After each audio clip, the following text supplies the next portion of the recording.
Thank you very much, Ms. Speaker and members. I rise today in strong opposition to the previous question so that this House may finally get on with the important work of supporting American jobs by reauthorizing the charter of the Export-Import Bank.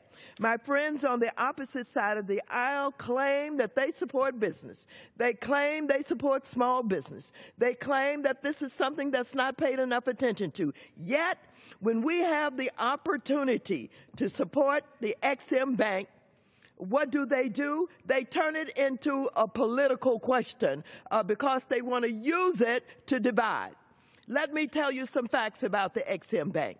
The Ex-Im Bank supported $27.4 billion of U.S. exports at no cost to American taxpayers. 164,000 American jobs were supported. Nearly 90% of Ex-Im Bank transactions directly supported small businesses. 675 million surplus generated for American taxpayers in funding year 2014 alone. Ex-Im Bank's mission is American jobs. By financing the export of American goods and services, Ex-Im Bank has supported 1.3 million private sector American jobs since 2009, supporting again 164,000 jobs in funding year 2014 alone.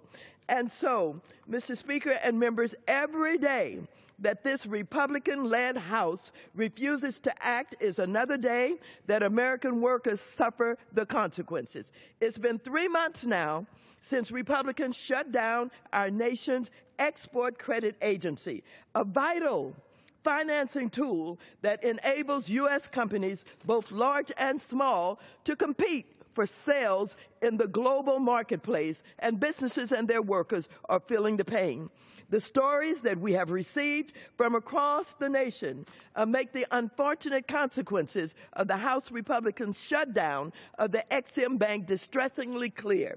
In describing the impact of the Ex-Im shutdown, the chief financial officer of Chief Industries Incorporated, a Nebraska company that sells grain bins and elevators, said, and I quote, "We've lost business. That's the easiest way to put it. We can't get that business back." In my home state of California, the president of Combustion Associates Incorporated, a power plant manufacturer, said that the shutdown of the Ex-Im Bank has put her small woman and minority-owned company at a, quote, "real disadvantage," saying that as a result of fierce competition from Chinese and European firms, quote, "if we don't get Ex-Im back soon, there's a good chance we will lose 3 pending contracts to one of our competitors." In describing the devastating consequence of losing the support of the Ex-Im Bank, the owner of U.S. International Trading Corporation, based in Nevada, said that the ideologically charged debate surrounding the reauthorization, quote, "is like being stabbed in the back by people who should be defending you." Steve Wilburn, a longtime Republican and former Marine who owns a renewable fuels company in Arizona that lost a major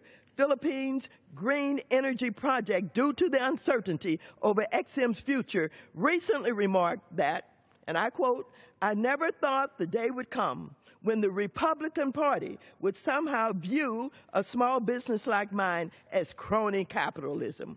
While these small businesses, and many like them, are unable to successfully compete internationally without the support of the Ex-Im Bank, some of our nation's largest manufacturers are losing contracts as well, with significant negative downstream consequences for the small businesses who are the suppliers that make up their vast U.S. supply chains. Making matters worse, in recent weeks, large companies, including GE and Boeing, have announced that the lack of export credit financing from the Ex-Im Bank has forced these companies to move some of their manufacturing operations abroad, where export credit financing is readily available. Mr. Speaker, we should be ashamed of this. We should be doing everything we can to grow jobs in this country and give U.S. businesses the tools they need to succeed. I've said it before and will say it again.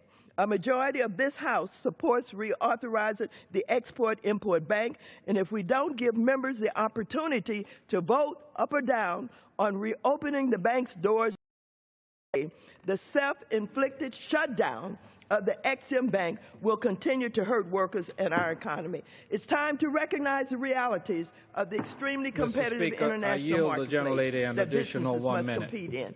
I don't know what they're afraid of. They like shutting things down. You're going to shut down something in this country that's going to cause us to lose jobs. I yield back the balance of my time.